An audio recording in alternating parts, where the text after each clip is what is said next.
시간이 지나면 자연스럽게 없어지는 급성염증과는 달리 끊임없이 생기는 미세염증을 만성염증이라고 합니다. 만성염증은 매일 조금씩 우리 몸을 갉아먹다가 신체를 손상시키고 몸의 한계에 달하는 시점에 이르러 임상증상이 발현되는데 이때는 너무 늦어서 되돌릴 수가 없게 되는 것입니다. 만성염증을 없애는 약은 약상자에 있는 것이 아니라 냉장고 안에 있습니다. 염증을 없애는 음식 어떤 것이 있을까요? 그 중에 딱 한 가지만 꼽으라면 염증은 신체의 방어 반응 중 하나로 생태 조직의 손상을 치유하거나 외부의 침입체에 대해 방어하는 우리 몸의 반응입니다. 급성염증은 빨갛게 붓고 열이 나고 아프고 고름이 나는 것들을 떠올리시겠지만 만성염증은 다릅니다. 미세먼지, 고혈당, 고혈압, 식품 첨가물, 스트레스 등 다양한 원인으로 몸과 마음이 혹사당하면 염증성 단백질이 아주 조금씩 만들어져서 염증이 발생합니다. 시간이 지나면 자연스럽게 없어지는 급성염증과는 달리 끊임없이 생기는 미세염증을 만성염증이라고 합니다. 급성염증과는 달리 자각 증상이 거의 없기 때문에 매일 조금씩 우리 몸을 갉아먹다가 몸의 한계에 달하는 시점에 이르러 임상 증상이 발현되는데 이때는 너무 늦어서 되돌릴 수가 없게 되는 것입니다. 만성염증은 혈관을 타고 곳곳을 돌아다니면서 신체를 손상시키고 세포 노화와 변형을 일으키고 면역 반응을 지나치게 활성화시켜 면역계를 교란합니다. 비만, 당뇨병 등 대사질환부터 습진, 근성 같은 피부질환, 류마티스 관절염, 천식 등 자가 면역질환까지 유발할 수 있습니다. 만성염증은 암 발병률을 높이기도 합니다. 서울대병원 건강정신센터 연구에 따르면 만성염증 수치가 높은 사람은 낮은 사람보다 암 발생 위험이 남성은 38%, 여성은 29% 증가했다고 합니다. 이 외에도 잇몸 질환, 대장염, 지루성 피부염 등 각종 염증 질환도 유발합니다. 불이 기름을 만나면 잘 타는 것처럼 만성염증은 지방이 있으면 급증합니다. 그중 배에 있는 내장지방이 특히 해롭습니다. 지방세포는 아디포카인이라고 하는 염증 물질을 분비하고 이는 신진대사를 방해해서 지방을 더 쌓이게 만들고 염증과 지방의 악순환이 초래되게 됩니다. 바르지 못한 식습관이 염증을 일으킵니다. 고열량 음식에 포함된 지방 성분은 혈관을 손상시키고 염증 물질을 유발시키며 액상과당은 혈액 속 단백질과 엉겨 붙는 현상이 빠르게 일어나는데 당과 단백질이 엉겨 붙은 것을 최종 당화산물 즉 AUG라고 부르는데 이 AGE는 염증 물질을 생산합니다. 만성염증을 없애는 약은 약상자에 있는 것이 아니라 냉장고 안에 있습니다. 염증을 없애는 음식 어떤 것이 있을까요? 여러분도 짐작하고 계시겠지만 첫 번째는 채소입니다. 양파, 마늘, 토마토, 당근, 양배추, 시금치, 버섯 등이고 향신료에 속하는 채소들 즉 강황, 후추, 계피, 고수 등이 있고 민트 같은 허브도 포함됩니다. 두 번째로는 과일입니다. 우리나라에서 흔한 과일들인 사과, 감, 수박, 귤, 딸기 등이 있고 세 번째로는 견과류와 씨앗이고 네 번째로는 오메가3이 많이 함유된 등푸른 생선, 아마씨, 들깨 등이고 다섯 번째는 커피와 녹차입니다. 만성염증을 없애는 음식은 채소, 과일, 견과류, 오메가3, 녹차 등이라고 말씀드렸는데 그 중에 딱 한 가지만 꼽으라면 저는 토마토를 들고 싶습니다. 토마토에는 라이코펜이 많이 함유되어 있는데 이 라이코펜이 활성산소를 배출시켜서 세포를 건강하게 만들고 만성염증을 제거하는 데 효과적이기 때문입니다. 토마토의 껍질이 질겨서 식감이 좋지 않기 때문에 익혀서 껍질을 벗긴 후에 요리하는 분들이 많으시죠. 껍질에 라이코펜이 많기 때문에 껍질을 꼭 드시기 바랍니다. 정 소화가 안 되시면 갈아서 드시는 것을 추천합니다. 토마토에 함유된 식물 영양소인 라이코펜은 만성염증을 제거해 주는 것 외에도 남성들 특히 전립선 건강에 큰 도움을 줍니다. 그래서 여러 연구에서 전립선암 예방에 효과가 큰 것으로 밝혀져 있습니다. 그리고 라이코펜은 알코올이 분해되면서 나오는 독성 물질을 배출하는 역할도 하기 때문에 술 마신 후에 토마토 주스를 마시든지 술안주로 토마토 요리를 추천합니다. 그리고 토마토 속의 비타민 K는 골다공증이나 노인성 치매 예방에 도움이 되고 비타민 C는 피부에 탄력을 주어 잔주름을 예방하고 멜라닌 색소가 생기는 것을 막아서 기미 예방에도 효과가 뛰어납니다. 토마토 속의 칼륨은 체내 염분을 몸 밖으로 배출시켜서 짜게 먹는 습관이 있는 우리나라 사람들에게 도움이 되고 특히 고혈압 예방에 도움을 줍니다. 토마토와 함께 먹으면 좋은 식품으로 올리브오일, 아보카도, 양파를 넣을 수 있습니다. 토마토 속의 지용성 비타민인 비타민 A와 라이코펜은 기름과 함께 먹으면 흡수율이 좋아지는데 올리브오일은 단일 불포화 지방산을 함유하고 있어서 토마토의 영양소 흡수를 증가시켜줍니다.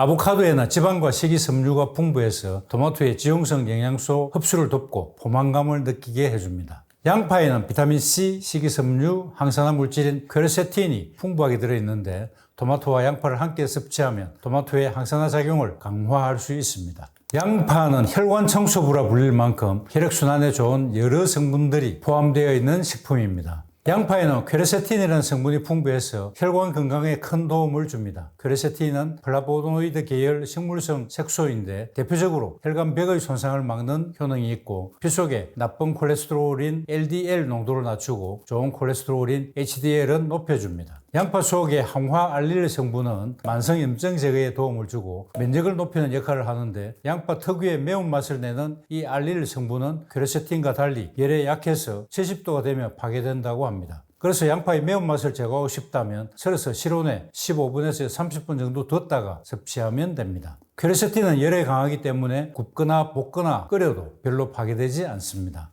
토마토와 양파를 함께 넣어서 샐러드를 만들어 먹어도 좋고 샌드위치를 만들어 먹어도 좋습니다. 초간단 토마토 양파 서프를 만들어 드셔도 되고 소면에 토마토와 양파를 잘게 썰어서 양념으로 섞어 먹어도 되고 함께 푹 끓여서 스튜를 만들어도 잘 어울리고 맛도 좋습니다. 토마토는 생으로 먹으면 체내 흡수율이 4% 정도밖에 안 되지만 열을 가하면 10배 정도 흡수율이 증가됩니다. 80도 이상에서 2분 가열하면 효능이 6%, 15분 가열하면 17%, 30분 가열하면 35% 증가된다고 하니까 30분 이상 가열하면 좋겠죠. 열을 가한 토마토를 오랫동안 보관하는 방법을 토마토 캔닝이라고 하는데 푹 끓인 토마토를 소독한 용기에 담아서 잘 밀봉하면 장기 보관하면서 먹을 수 있습니다. 그리고 토마토와 양파 섭취 시 주의해야 될 사항이 있는데요. 토마토의 주 영양 성분인 라이코펜과 양파의 퀘르세틴 모두 껍질에 많이 함유되어 있기 때문에 요리를 할 때 껍질째 요리하는 것이 중요합니다. 토마토는 대체로 안전한 식품으로 알려져 있지만 일부 사람들은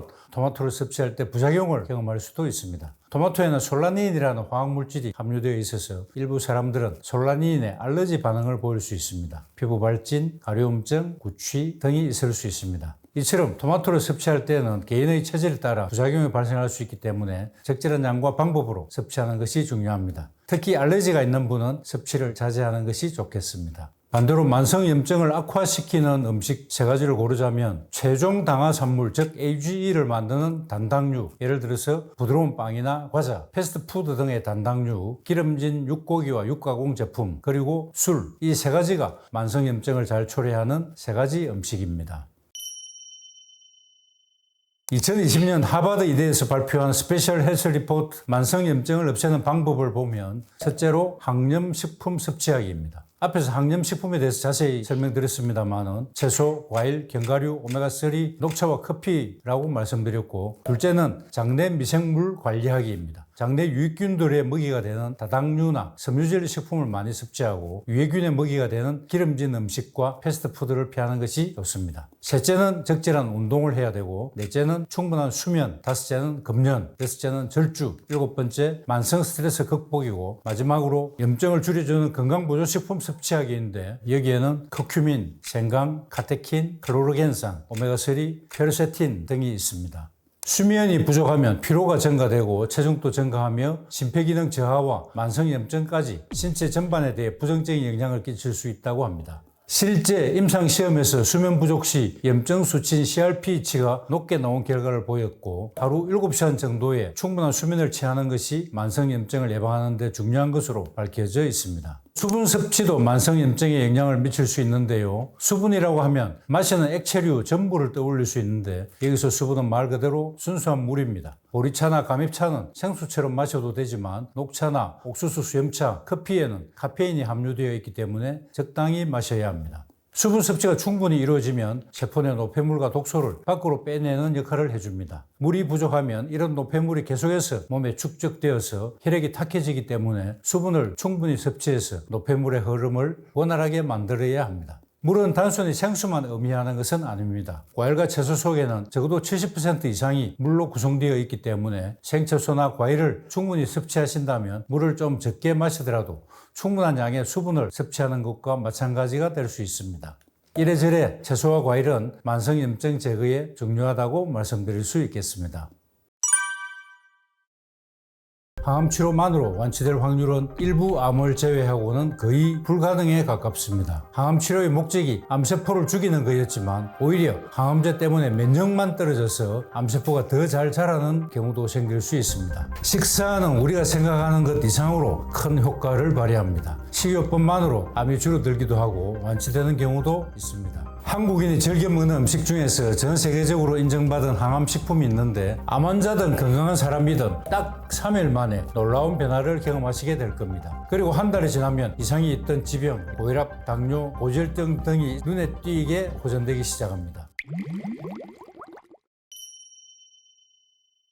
암 1기나 2기의 경우에는 수술만으로 암을 완전 제거할 수 있기 때문에 치료 성적이 좋습니다. 수술로 완전 절제를 한 후라 하더라도 재발률을 낮추기 위해서 보조적으로 항암 치료를 할 수 있습니다. 하지만 3기나 4기의 경우에는 수술로 완전 절제가 불가능하기 때문에 항암 치료를 계속적으로 받게 되고 항암 치료만으로 완치될 확률은 일부 암을 제외하고는 거의 불가능에 가깝습니다. 만성 골수성 백혈병이나 림프암의 경우에는 항암 치료만으로도 완치될 수 있지만 그 외에 암에 있어서는 3기나 4기의 경우에는 항암 치료만으로 나을 확률은 거의 제로에 가깝습니다. 항암 치료는 빨리 자라는 암세포를 잡는 약인데 우리 몸에는 정상적으로 빨리 자라는 세포들이 있습니다. 모발세포, 혈구세포, 장내 점막세포, 성호르몬을 만들어내는 성선세포 등입니다. 이들 세포들도 똑같이 큰 타격을 입게 되어서 머리카락이 빠지고 빈혈이 오고 백혈구 수치가 떨어지고 장에 염증이 생기고 구내염이 오고 불임이 올 수가 있습니다. 특히 면역이 많이 떨어지는데 항암 치료의 목적이 암세포를 죽이는 거였지만 오히려 항암제 때문에 면역만 떨어져서 암세포가 더 잘 자라는 경우도 생길 수 있습니다. 그렇게 되면 항암 치료 중 암세포가 더 많이 자라서 항암 치료 중 암이 악화되는 경우도 있습니다. 힘든 부작용을 견디면서 항암 치료를 했는데 검사를 해보니 오히려 암이 진행되어서 크기가 커지거나 다른 부위로 암이 전이되는 경우가 있고 항암 치료의 부작용으로 거의 식사를 하지 못해서 체력이 극도로 쇠약한데도 항암 치료를 지속해서 폐혈증으로 사망하는 경우를 최악의 사례라고 할 수 있겠습니다. 식사는 우리가 생각하는 것 이상으로 큰 효과를 발휘합니다. 식이요법만으로 암이 줄어들기도 하고 완치되는 경우도 있습니다. 현대의학적인 치료를 하지 않고 식이요법만 하는 것은 현명하지 못한 선택이지만 항암 치료가 잘 듣지 않는 경우에는 식이요법도 있다는 사실을 잘 아는 것도 중요합니다.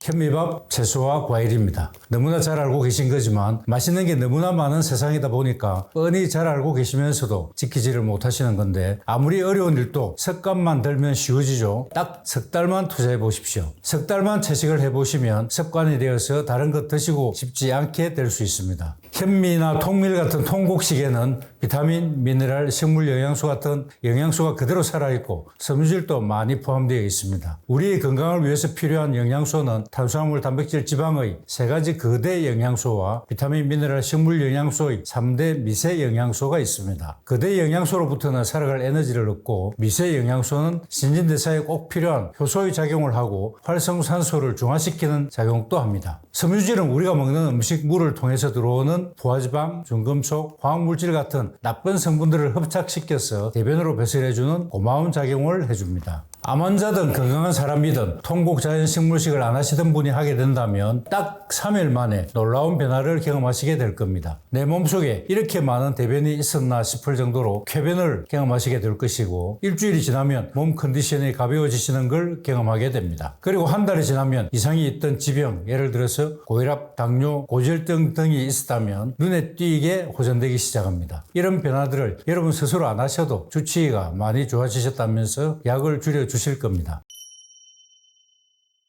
한국인이 즐겨 먹는 음식 중에서 전 세계적으로 인정받은 항암식품이 있는데 그것이 바로 마늘입니다. 미국 타임지가 선정한 세계 10대 건강식품이고 미국 국립암연구소가 선정한 항암식품 1위 식품입니다. 전 세계 장수촌의 공통점이 마늘 집산지라는 사실은 마늘이 얼마나 대단한 식품인지 보여주고 있다 하겠습니다. 마늘을 자르거나 으깨어서 조직을 상하게 하면 알리나제라는 효소와 작용해서 만들어지는 알리신은 마늘에 들어있는 유황화합물로 매운맛과 독한 냄새의 주요 성분이고 항암 효능이 있습니다. 그리고 마늘은 항암 효과 외에도 다양한 효능이 있는데요. 혈압과 혈중 콜레스테롤을 낮추어서 심장병을 예방하고 활성산소 및 체내 과산화지방의 생성을 억제해서 노화를 예방해줍니다. 알리신 성분은 살균 효과가 뛰어나고 크레아틴 성분은 근육의 생성을 촉진합니다. 알리티아민 성분은 성분은 신진대사를 촉진해서 스태미너에 좋고 피로 물질을 분해해서 피로 해소에 효과적입니다. 시스테인 메치오닌은 해독작용을 해줍니다. 마늘의 껍질 바로 밑에 알리나제라는 효소가 있어서 생마늘을 씹든지 으깨면 마늘의 알릴스파이드가 알리신으로 바뀌고 가열하게 되면 알리나제 효소가 파괴되어서 기능성이 떨어지게 됩니다. 마늘을 가열해서 섭취하는 경우에도 알리나제를 덜 파괴시키는 방법으로 깨거나 다진 후에 10분 정도 그대로 두어서 자연스럽게 알리신이 생성되도록 기다리는 것이 좋습니다. 몸에 좋은 마늘이지만 너무 많은 양을 장기간 먹는 것은 좋지 않습니다. 중국의 약물에 대한 고서인 본초 항목에는 마늘을 오래 먹으면 간과 눈을 상하게 한다고 적혀 있습니다. 마늘 섭취량은 특별히 정해져 있지 않지만 하루 두세 쪽이 적당합니다. 마늘을 으깨면 생마늘의 알릴스파이드가 효소에 의해서 알리신으로 변하는데 위벽을 자극해서 헐게 할 수 있기 때문에 위가 약한 사람은 익혀 먹는 것이 좋겠습니다. 생마늘은 몸에 열을 나게 하므로 열이 많은 사람이나 열이 있는 사람은 피하는 것이 좋겠습니다. 마늘을 익히면 알리신은 줄어들지만 항산화 성분은 오히려 증가한다고 합니다. 콜레스테롤 함량이 높은 고기를 마늘과 함께 구워 먹으면 좋은 이유가 이로써 설명되겠습니다. 집에서도 쉽게 할 수 있는 마늘 조리법을 설명드리겠습니다. 올리브 오일을 두른 팬에 마늘과 말린 고추를 넣고 타지 않게 저으면서 향이 배일 때까지 볶은 다음에 소금과 통후추로 간을 해서 스파게티를 만들어 먹으면 맛과 영양도 더 좋고 소금, 식초, 청주, 설탕 등을 섞은 피클 물에 마늘을 넣어 만든 피클도 맛 좋고 마늘의 역한 냄새를 없앨 수 있어 좋습니다. 밥을 만들 때 마늘을 함께 넣은 마늘밥도 냄새가 역하지 않고 약간 단맛이 나면서 쉽게 섭취할 수 있습니다. 사람들이 나쁘다고 생각하는 음식들 중에 의외로 먹어도 괜찮은 음식이 있는데요. 1위는 커피를 꼽을 수 있겠습니다. 커피 속에는 카페인 외에 클로로겐산이라는 항산화 성분이 들어있어서 암의 예방과 치료에 도움을 줄 수 있습니다. 물론 카페인에 약하신 분들은 카페인으로 인한 부작용을 겪게 될 거니까 커피보다 녹차나 다른 국산차를 음용하실 것을 권유합니다.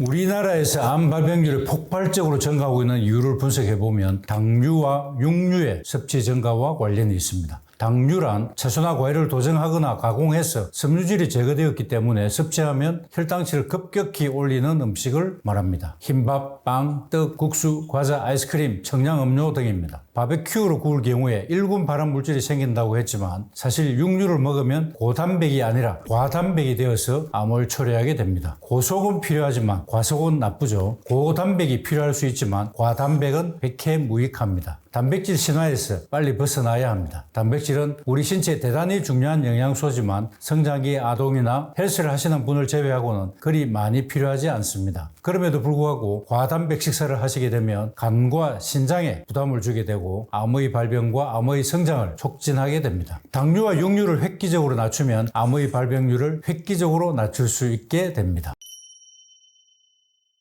암을 이겨낸 사람들의 공통점이 몇 가지 있습니다. 첫째로 현대의학과 통합의학을 병행 치료했습니다. 두 번째, 암을 이겨낸 사람들의 특징 중 식사는 채식을 하신 분들이 압도적으로 많습니다. 세 번째는 항상 밝고 긍정적이고 적극적입니다. 마음이 중요한 까닭입니다. 운동은 유산소 운동과 근력 운동을 적절히 섞어서 하시면 됩니다. 유산소 운동은 걷기, 수영, 자전거, 등산 등인데 무리하지 않도록 하루 1시간 정도만 하시는 것이 좋고 격하게 하시거나 장시간 운동하시는 것은 오히려 해로운 것으로 밝혀져 있습니다. 항암 치료 중인 경우에는 뭐든 가리지 말고 잘 드셔야 건강 체중을 유지할 수 있고 면역을 올려서 항암 치료를 이겨낼 수 있습니다. 수술 직후에도 마찬가지입니다. 그래서 대학병원 교수님들을 볼 때마다 가리지 말고 잘 먹으라는 설명만 주구장창 듣게 되는 거죠. 그러다 보니까 암 환자분들 중 뭐든 가리지 말고 잘 먹어야 하는 걸로 알고 계신 분들이 의외로 많습니다. 암 예방식은 채식인데 현대의학적 표준치료 종결 후 암의 재발을 막기 위해서는 뭐든 가리지 말고 잘 먹어야 한다? 모순이라는 걸 아시겠죠? 항암치료 종결 후에는 통곡 자연 식물식을 하셔야 합니다. 요즘 TV 건강 프로그램이나 유튜브를 통해서 많은 소식들이 쏟아져 나오고 있습니다. 그런데 주의하셔야 할 점이 있는데 TV는 시청률을, 유튜브는 구독수를 매우 중요하게 생각하기 때문에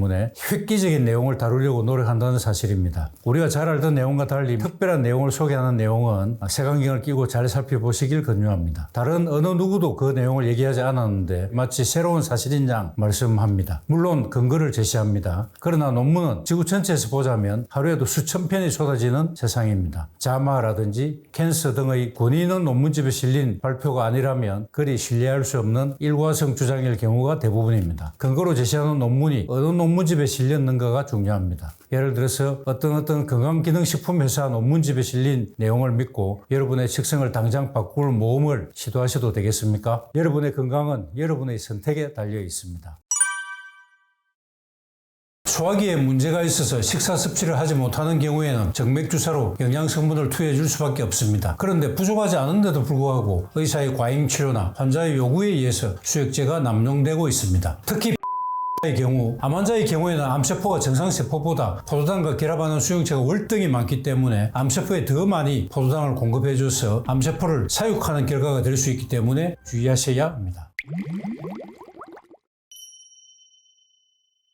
스리고 아시죠? 고혈당, 고혈압, 고콜레스테롤을 스리고라고 부르고 이 스리고는 늘 붙어 다닙니다. 고혈압이 있으면 당뇨도 따라오고 고지혈증도 늘 함께 따라다닙니다. 그래서 이 세 가지를 별도로 관리하지 않고 대사증후군이라는 이름으로 함께 관리하고 있습니다. 2015년 건강보험통계연보에 따르면 한국인의 만성질환 중 고혈압이 가장 큰 비중을 차지합니다. 65세가 되면 남자는 10명 중에 6명 고혈압 환자라고 합니다. 게다가 당뇨병도 나이에 따라 증가합니다. 60대에는 23%, 70대에서는 26%에 이릅니다. 대사증후군이 계속되면 심혈관계 질환이 발생하는데 심장, 관상, 동맥 질환, 뇌졸중과 치매, 실명, 만성 신부전 등이 그것입니다. 의사가 처방한 약을 꾸준히 먹었지만 그럼에도 불구하고 이들 합병증이 발생하기 때문에 문제라고 하겠습니다.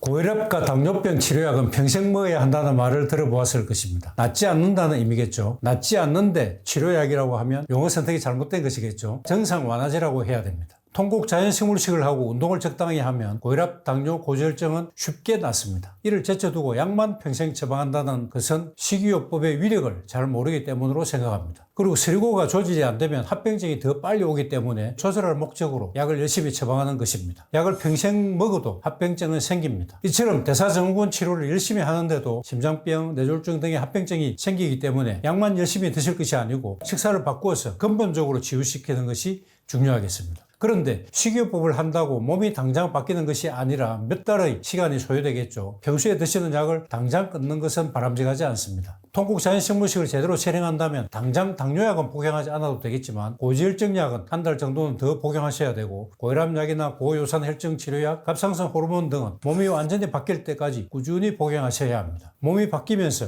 혈당치, 혈압, 콜레스테롤, 요산치 등이 정상으로 바뀔 것이기 때문에 주치의가 적절히 약을 조절해 줄 때까지 기다려야 한다는 의미인데 통곡 자연식물식을 제대로 실천하면서 당뇨약을 복용하면 저혈당에 빠질 위험이 있기 때문에 당뇨약만 바로 끊으시라는 의미니까 제대로 실천을 못하면서 당뇨약만 끊는 우를 범하지 않길 경고합니다. 제대로 실천하시면 혈당은 거의 수일 내로 정상화됩니다.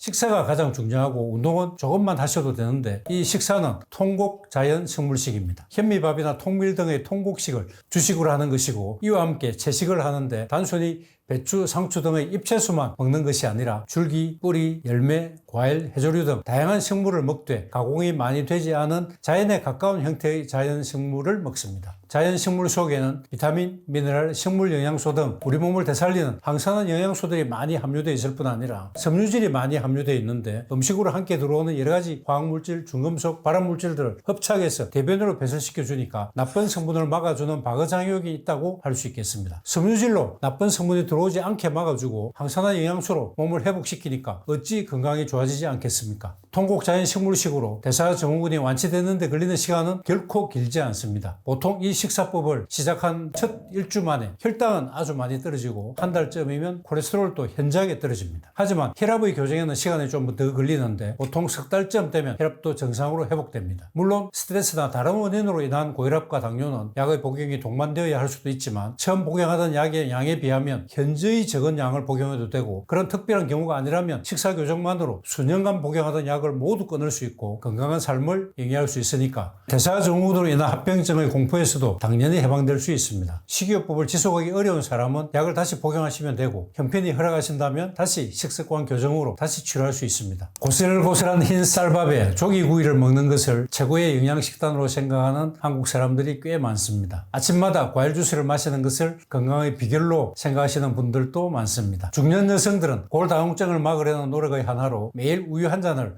꼬박꼬박 챙겨 먹고 있습니다. 방금 말씀드렸던 흰쌀밥, 과일 주스, 우유는 건강식이 아닙니다. 오히려 질병을 유발하는 식품들이라는 걸 잘 아셔야 합니다. 벼를 수확해서 그 껍질을 벗게 되면 현미가 됩니다. 이 벼의 속껍질이자 현미의 껍질을 미강이라고 부르는데 각종 비타민, 미네랄, 식물 영양소와 섬유질이 풍부하게 함유되어 있습니다. 그런데 사람들은 식감을 좋게 하기 위해서 미강을 도정해서 흰쌀로 밥을 지어 먹습니다. 미강과 쌀눈이 깎여 나가면 현미 속 영양소의 95%가 없어져 버리고 흰쌀에는 5%만 남게 되고 영양 덩어리를 거의 영양이 없는 형태로 탈바꿈시키는 행위인 것입니다. 과일은 씹어서 드시는 것이 좋은데 믹스로 갈면 소화 흡수되기 쉬운 형태로 바뀌어서 혈당을 급속히 올리게 되고 결국 인슐린의 분비를 촉진하므로 건강에 해롭게 됩니다. 더군다나 판매하는 과일 주스는 건더기를 걸러서 액상 형태만 남게 된 것인데 그것은 설탕물이나 똑같습니다. 그리고 대량 생산되는 과일 주스의 성분표를 보시면 무슨 과일즙 농축액이라는 걸 보실 수 있는데 과일즙 농축액이 뭘까요? 과일즙을 수개에 와서 펄펄 끓여서 졸였다는 것이죠. 고온에 의해서 과일 속의 비타민과 효소는 모두 파괴되어 버립니다. 이 농축액에 물을 타서 주스를 만들게 되는데 맛이 싱싱하지 못하겠죠. 그래서 과일 향이 들어갑니다. 향료는 수십 가지 화학물질들의 집합체입니다. 단맛을 위해서 넣는 액상과당은 액체 형태의 과당입니다. 과당은 과일 속의 당이니까 좋은 성분으로 오해하시는 분들이 계신데 건강상의 문제를 일으키는 원인 물질 중 거의 반을 이 액상과당이 차지할 정도로 매우 해로운 물질입니다. 값싼 옥수수에서 쉽게 추출할 수 있기 때문에 액상과당의 제조 원가가 얼마 들지 않고 대부분의 가공식품에 액상과당을 넣어서 문제가 많습니다. 과당은 혈액 속에서 단백질과 결합해서 당단백질 즉 AGE를 만듭니다. Advanced Glycation End Product 즉 최종 당화 산물의 영어 첫 글자를 합쳐서 만든 용어인데 만병의 원인이고 세포 노화의 주범입니다. 그리고 과당은 간으로 들어가서 지방간을 만드는 주범입니다. 술을 마시지 않는 청소년들의 지방간 증가 원인이 바로 이 액상과당입니다. 과일 속에도 과당은 있지만 과일의 비타민, 미네랄, 식물 영양소, 섬유질에 의해서 혈당을 급속히 올리지 않아서 인슐린의 분비를 촉진하지 않기 때문에 건강에 나쁜 작용은 하지 않게 되지만 당도가 높은 과일을 너무 자주 많이 드시는 것은 건강을 해칠 수도 있으니까 채소는 마음껏 드셔도 되지만 과일은 조금만 드실 것을 추천합니다. 우유는 산성식품입니다. 우리 몸속에 산성식품이 들어가면 중화시키기 위해서 알칼리 성분이 필요한데 가장 신속하게 동원할 수 있는 알칼리가 바로 뼈 속의 칼슘입니다. 뼈 속의 칼슘이 빠지게 되어서 골다공증을 유발하게 됩니다. 우유나 육류에 함유된 인 성분은 콩팥에서 칼슘과 경쟁적으로 작용하기 때문에 신장에서 칼슘의 재흡수를 방해해서 결국 칼슘이 모자라게 되고 골다공증을 촉진합니다. 칼슘을 보충하고 싶으시면 멸치나 뱅어포 등 뼈째 먹는 생선이나 시금치 등의 녹색 채소류, 두부 등의 콩 제품을 추천합니다. 주사는 꼭 필요한 사람에게는 중요한 치료수단이지만 불필요한데도 불구하고 남용되는 경우가 많아서 문제입니다. 무조건 주사를 맞을 게 아니라 내가 어떤 병을 어느 정도 앓고 있는지를 정확하게 알고 대응하는 것이 필요하겠습니다. 소화기에 문제가 있어서 식사 섭취를 하지 못하는 경우에는 정맥주사로 영양성분을 투여해 줄 수밖에 없습니다. 그런데 부족하지 않은데도 불구하고 의사의 과잉치료나 환자의 요구에 의해서 수액제가 남용되고 있습니다. 그런데 수액제 형태로 만들 수 있는 영양성분에는 한계가 있기 때문에 식품만큼 골고루 적당량의 영양소를 만들기가 어렵고 우리가 기대하는 효과를 내는 성분으로 제조하지만 과학이 아직 모든 사실을 밝혀내지 못했기 때문에 제대로 효과를 발휘하지 못하거나 반대 결과를 초래하는 경우도 있기 때문에 가능하면 식품의 형태로 섭취하는 것이 가장 좋겠고 섭취가 불가능한 경우에만 주사를 맞으실 것을 추천합니다. 특히 포도당 주사의 경우 우리 몸의 세포들이 포도당을 피를 내서 넣어주는 것인데 식품은 포도당만 함유하고 있는 것이 아니라 섬유질이나 비타민 등 다른 영양소도 함유하고 있기 때문에 혈중 포도당치를 서서히 올리고 그 포도당의 신진대사에 필요한 비타민도 함께 흡수되지만 포도당 주사제는 설탕물과 같은 형태로 주입해주기 때문에 혈당을 급속히 올리고 따라서 인슐린이 급격하게 분비되어서 지방세포로 들어가 버리는 경우가 더 많고 포도당을 신진대사하는 데 필요한 비타민도 부족하기 때문에 원하는 만큼의 효과를 얻기 어렵습니다. 암 환자의 경우에는 암세포가 정상세포보다 포도당과 결합하는 수용체가 월등히 많기 때문에 암세포에 더 많이 포도당을 공급해줘서 암세포를 사육하는 결과가 될 수 있기 때문에 주의하셔야 합니다. 세계보건기구가 권장하는 하루 나트륨 섭취 권장량은 2g이라고 합니다. 소금으로 계산하면 대략 5g 정도로 한 티스푼 미만입니다. 하지만 우리나라 사람들은 평균 나트륨 섭취가 WHO 권장량을 훨씬 넘는 수준입니다. 극도의 저염식이나 맹물을 많이 섭취하면 혈중 나트륨치가 낮아지는데 혈액 속의 수분이 뇌 세포 안으로 이동해서 뇌 부종이 생겨서 두통, 오심, 구토, 흥분 등의 증상이 나타날 수도 있고 심하면 간질 발작이나 사망에까지 이를 수 있습니다. 나트륨은 많아도 적어도 문제가 되기 때문에 적정 수준을 유지해야 하는데 우리나라 사람들은 식단 자체가 염분 섭취가 많기 때문에 과잉되지 않도록 신경을 써야 합니다. 나트륨이 과다하면 혈압이 상승해서 혈관에 손상을 주게 되고 콩팥의 기능이 떨어지게 됩니다. 나트륨 과다는 만성 심부전과 고혈압을 초래할 수 있습니다. 나트륨이 과다하면 콩팥이 소변으로 나트륨을 배출하는데 이때 칼슘과 함께 배출시켜서 골다공증이나 골감소증 증상이 나타날 수도 있습니다. 나트륨 과잉으로 칼슘이 많이 함유된 소변이 요로결석이 생길 수도 있습니다. 염분은 위점막 상피세포의 손상을 초래해서 위염과 위암의 발생률을 증가시키고 다른 모든 암들도 간접적으로 증가시키는 것으로 밝혀져 있습니다. 위암 가정력이 있는 사람들은 일반인보다 3배가량 더 위암이 많이 발생하는 것으로 밝혀져 있는데 저염식, 채소와 과일 섭취 증가 등을 통해서 발생률을 줄일 수 있겠습니다. 국찌개류나 김치 및 젓갈류를 많이 먹는 우리나라의 음식 문화의 특성상 나트륨을 필요 이상으로 많이 섭취하고 있고 몸이 균형을 유지하기 위해서 물을 많이 먹게 되고 혈류량이 늘어나서 이것이 혈관에 부담을 주게 됩니다. 고혈압은 결국 심장에도 무리를 줘서 심장질환도 일으키게 됩니다. 세계보건기구에 따르면 나트륨 섭취량이 초음 기준으로 6g씩 증가할 때마다 관상동맥 심장질환 사망률은 56%, 심혈관 질환 사망률은 36% 증가하는 것으로 나타났다고 합니다. 우리나라는 대한의학회 산하에 임상진료지침위원회를 두고 질병관리청과 협력해서 고혈압, 당뇨병, 이상체질혈증, 천식, 우울증 등에 대해서 진료지침을 제시하고 있고 대국민용 예방관리수칙을 제시하고 있는데 소개드리겠습니다. 첫째, 적정 체중과 허리둘레를 유지하자. 둘째, 균형 잡힌 식단으로 제때 식사하자. 싱겁게 먹고 과일과 채소를 섭취하자. 셋째, 규칙적인 운동과 신체활동을 늘리자. 일주일에 3일 이상, 매번 30분 이상, 일주일에 150분 이상 중간 강도의 운동을 하자. 넷째, 좋은 생활 습관을 기르자. 검진하고 절주하자. 다섯째, 정기적인 검진을 통해 위험 인자를 확인하자. 이상 5가지입니다. 열량은 높고 영양가는 낮은 패스트푸드를 자주 먹거나 과식을 자주 일삼는 생활 습관은 만성 질병을 초래합니다. 입에 당기는 음식이 내 몸이 원하는 음식으로 오해하는 사람들이 있는데 일반적으로 달고 고소하고 짭짤한 자극적인 음식을 좋아하기 때문에 내 입이 원하는 음식이 아니라 내 몸에 좋다고 알려진 음식을 선택하셔야 합니다. 규칙적으로 잠을 자지 않는 사람도 건강을 해칩니다. 식사 후 바로 쉬는 습관도 좋지 않습니다. 아침이나 저녁에 하는 운동만으로 내 건강이 유지될 걸로 생각하면 오해입니다. 하루 종일 앉아서 생활하는 생활 패턴을 가지고 있는 사회인들은 섭취한 에너지를 태울 일이 없기 때문에 만성적인 열량 과잉으로 인한 신진대사 저하가 누적됩니다. 식후에는 조금씩이라도 걷는 습관을 들이는 것이 좋겠습니다.